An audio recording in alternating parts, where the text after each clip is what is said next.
So I think that one of the things your sessions has brought to me is that I'm beginning to see the core of who I am. And I think that part of what we've talked about a lot is this, or I've talked to you a lot, is about this core that I keep seeing. Mm, There's sides of me that I didn't even know existed, like fear, mm, like this terrified kid, which I didn't even know was still there. And then from there, being able to kind of converse with myself, to get to know myself.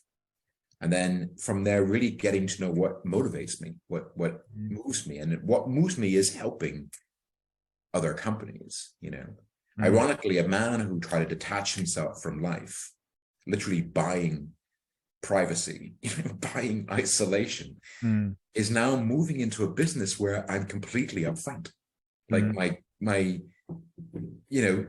my daily life is about talking and confronting and dealing with other companies. Just a few years ago, my entire life was about pushing everybody up front and I vanishing into the background. I would do presentations, I would do speeches as a CEO, but I didn't want anybody to come near me, really. I had people for sex, I had people for cleaning, I had people for love, I had people for PR, I had people for everything. There mm. was no single person to do anything. Yeah. And and I realized how distant that was, how Yeah. isolating that was. Mm, Putting my kids up in beautiful apartments, so I didn't really feel guilty, but ultimately I did. mm, And yeah, so I think now that what's after your sessions, what I do feel is a closer connection to the core of myself.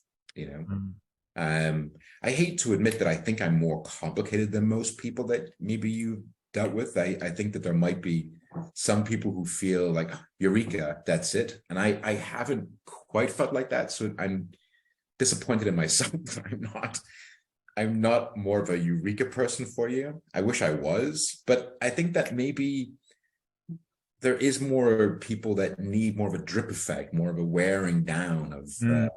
time, more this kind of carving out who they are in life, and Yeah. maybe I'm like that. Well, if it's more complex, then it's going to be a slower process as well. Mm-hmm. Do you know what I mean? And Mm-hmm. like we're like layers of an onion. Another little layer, another little layer, another little layer. Yeah, And you're very self-aware anyway, so with all the meditation, I guess you probably thought that you knew yourself inside out. I thought I knew what I wanted to know. Yeah, that's completely true. I thought I knew myself inside out. Yeah, Mm. Yeah, yeah, yeah. But I guess with everything, there's different levels to this, right? incredible. Total strangers, total strangers I've been confronted with. Mm, Um, People and entities and uh, feelings and corners of myself I would never have guessed in a million years existed. mm, yeah. It's and I think even to the point and where I kind of even changed my philosophy in life that the only real function on this earth is to get to know yourself. Like Mm, it just feels like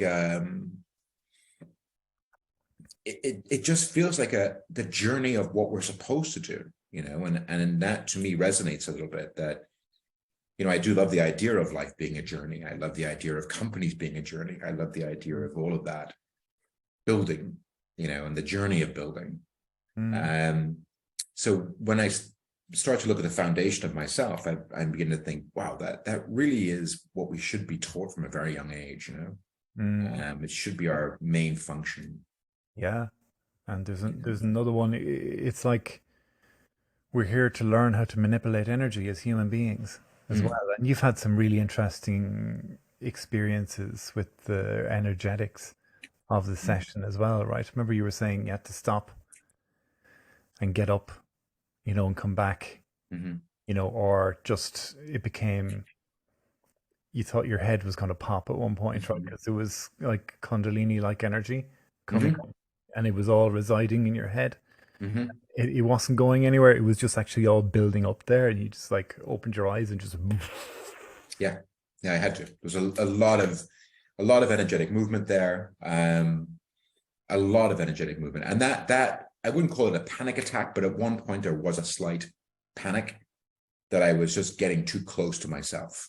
Mm, It felt mm, like there was a wall there, and it just was lowering, and I didn't really want to see what was beyond.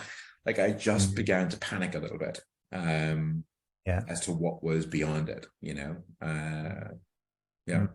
Yeah. And I think that for many people like me and other people who like to create companies, who are pretty high achievers, or like to focus their lives on achieving stuff, we do build a persona of who we are.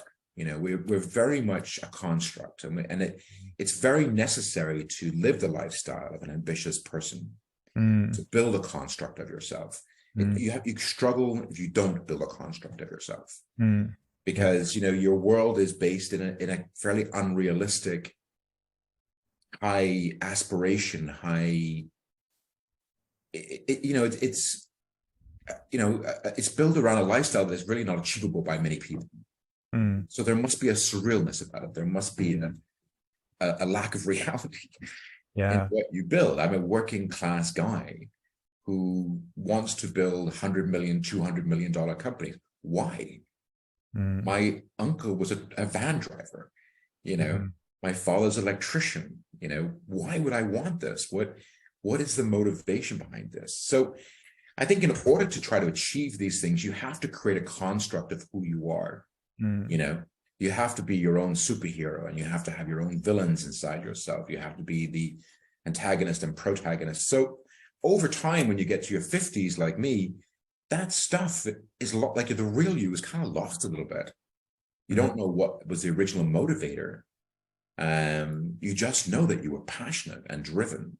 And I've been driven since I was a teenager, to just build, you know, and travel and build in different countries. And so I completely lost who I was. The layers of me that had built up, that were fabricated, had smothered the very person that I was, you know. Now, meditation did help me a lot. Bearing in mind, I went into meditation to manifest better. I didn't go into meditation to lower myself. I wanted to create things. I wanted to be more focused on creation. I started to realize that I could visualize things and create them within a period.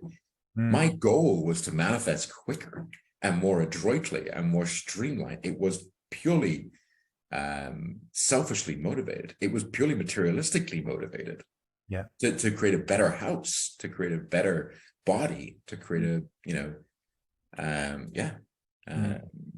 but I think when you start to get into meditation, you soon learn that it's hard to maintain those things, you know.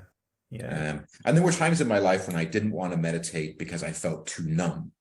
I wanted the pain, you know, I wanted to feel a bit of pain. Meditation can somehow numb pain.